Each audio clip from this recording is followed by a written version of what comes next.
avoir à mes côtés Claude Meunier-Berthelot, qui a publié récemment un ouvrage consacré au ministre de l'Éducation, Jean-Michel Blanquer, Blanquer, ce monstre froid. Et si nous la recevons aujourd'hui, c'est pour qu'elle nous parle plus précisément de ce magnifique projet de loi de l'école de la confiance, puisque c'est le nom que porte ce projet, qui a été adopté en première lecture à l'Assemblée nationale le 19 février dernier. Ce projet de loi, en réalité, ne bouscule rien. Il veut donner l'impression de reprendre les choses en main, de restaurer le système éducatif, mais pas du tout. C'est pas du tout ça. Donc, il continue sur la lancée de ses prédécesseurs et ne change absolument rien. Et même il aggrave les situations sur tous les plans. Alors quand il nous dit effectivement que cette loi a pour but notamment d'élever le niveau des enfants, c'est complètement faux.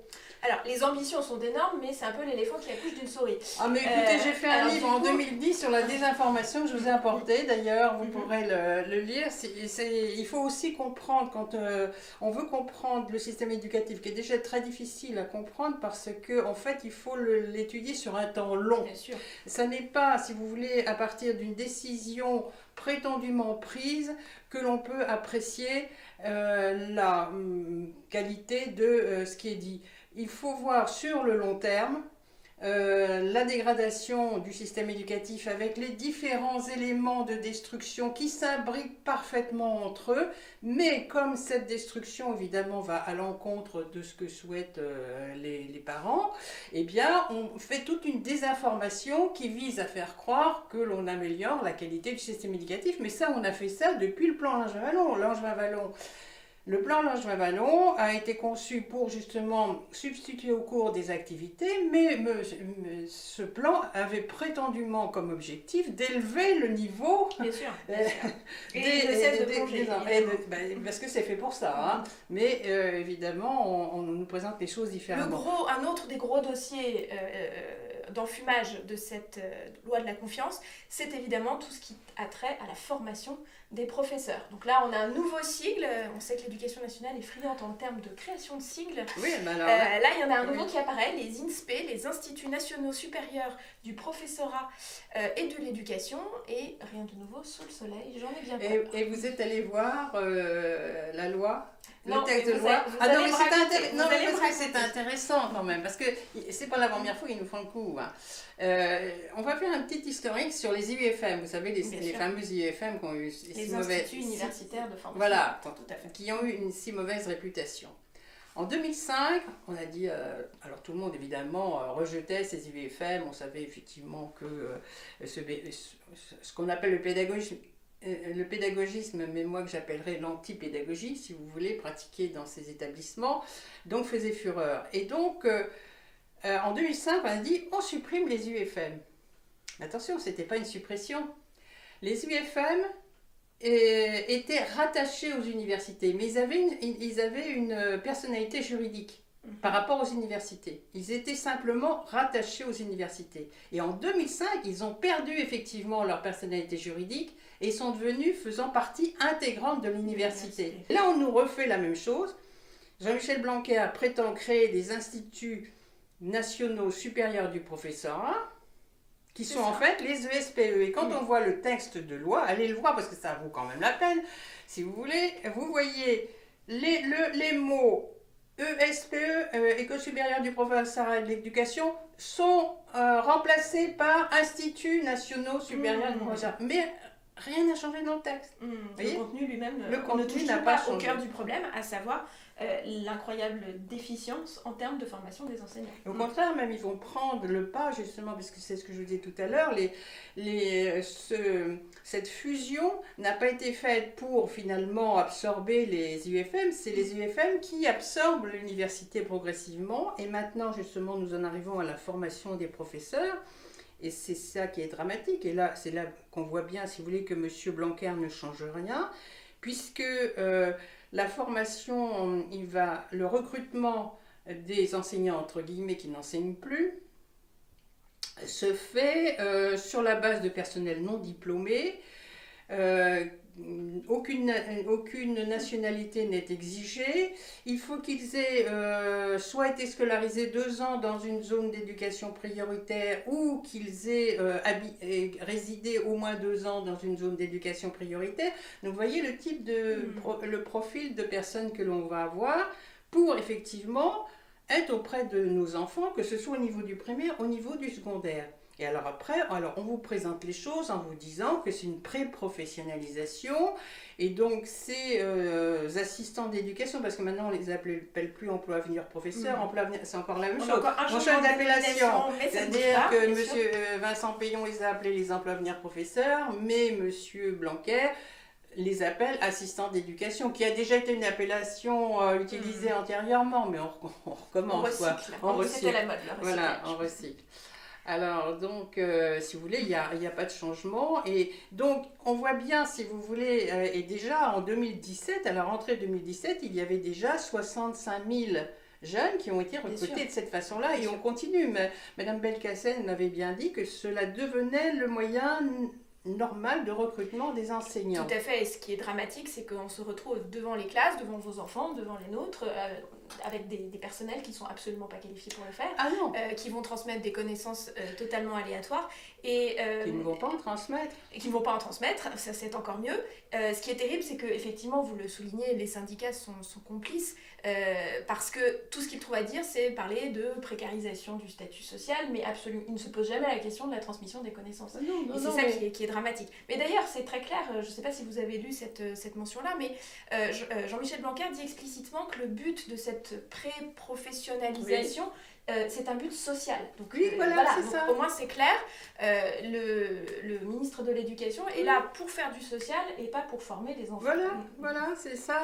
Il n'a pas du tout l'intention, effectivement, de remettre les choses. D'ailleurs, la preuve en est, c'est autre disposition de cette loi sur l'école de la confiance, c'est ce qu'il appelle l'école inclusive. Vous avez vu, cette école inclusive, c'est-à-dire que maintenant, un même établissement chapeautera l'école maternelle, l'école primaire et le collège.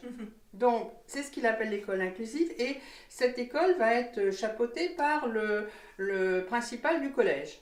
D'accord ?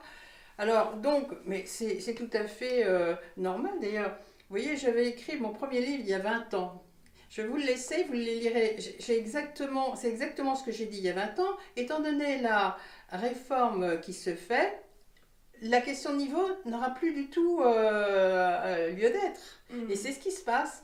Donc, et d'ailleurs, on voit que dans la loi, les mots changent. On ne parle plus de livres, on parle de support pédagogique. On ne parle plus d'enseignement primaire et secondaire. On parle d'établissement.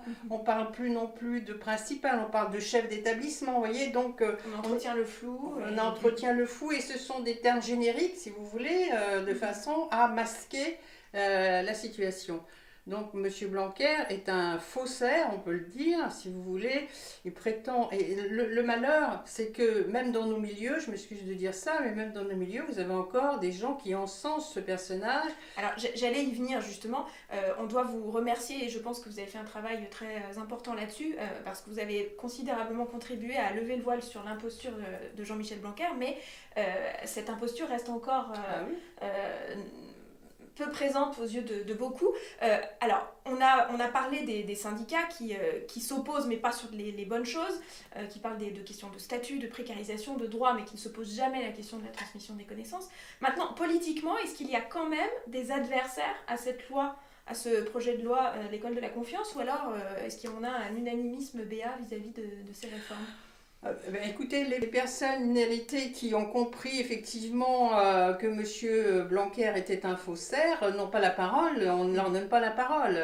Alors donc, ils n'ont pas suffisamment, si vous voulez, de parole pour pouvoir infléchir cette réputation qui est vraiment très regrettable parce que ça empêche les gens de réagir et là on va vraiment à la catastrophe. Et Je voulais rebondir aussi sur la question des établissements internationaux qui est abordée également dans le projet de loi. Voilà, alors ces établissements internationaux, on dit c'est formidable, c'est une ouverture sur l'Europe, etc. C'est pas ça du tout. En fin de compte, il faut bien lire justement le texte et on voit très bien que c'est fait encore pour les élèves des réseaux d'éducation prioritaire et non seulement ceux-là, mais ceux qui sont les plus difficiles. Et alors là, on va les prendre sérieusement en main. Alors quand on parle d'établissements internationaux où l'enseignement se fera en 2 langues, ça sera peut-être l'anglais et français, mais ça sera aussi l'arabe français. Hein. Bon, donc c'est fait pour ces enfants-là, si vous voulez. Donc vous avez un enseignement d'excellence que monsieur Blanquer renforce, si vous voulez, dans les réseaux d'éducation prioritaire, dans les réseaux d'éducation prioritaire renforcés. Et là, avec les établissements internationaux, c'est la même chose. Il y en a une dizaine qui sont prévus, et je crois qu'il y en a 3 pour l'instant qui sont vraiment lancés, dont un Courbevoie, semble-t-il. Et donc, c'est quelque chose qui prend vraiment forme. Oui, mais ce n'est, comme si j'ignorais ces chiffres, mais effectivement, si on prend conscience qu'il n'y en a que 10 au niveau national, ce n'est pas avec un chiffre aussi dérisoire qu'on peut espérer tirer tout le monde vers le haut. Ah non, mais de toute façon, c'est pas, non, mais c'est pas pour nos enfants, hein. C'est pour les enfants. D'ailleurs, c'est bien indiqué dans le texte d'une façon très précise, hein, que donner plus à ceux qui ont besoin de plus, mais en réalité, on ne donne pas plus, on donne autre chose et de bien meilleure qualité. C'est surtout qualitatif, parce qu'en réalité, dans les réseaux d'éducation prioritaire, M. Blanquer poursuit la politique d'établissement d'excellence, et pour nos enfants, c'est un effondrement du système où, effectivement, caractérisé par la disparition des cours et remplacé par des activités auxquelles ils donnent des noms aussi divers que variés